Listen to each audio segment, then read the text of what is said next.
Welcome to my prototyping beginner class to master class.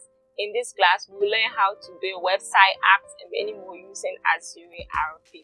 I'm very excited that you are here and I can't wait for us to get started. We'll be spending lots of time practically designing and lesser time explaining the features of Axure RP. You don't need to have an experience before starting this class because we will start from the basics, that is from the beginner's level to the advanced level. So if you are new to Axure RP, I want you to take your time and follow the lesson at your own pace.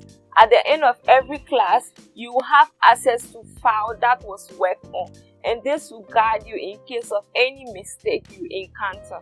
For this class, you'll be needing two things. First, you will need a free trial or a licensed copy of the Axure RP 9, and then you'll be needing a notebook to take down notes.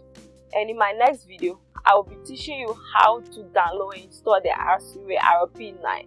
So thank you. See you in my next video. Bye.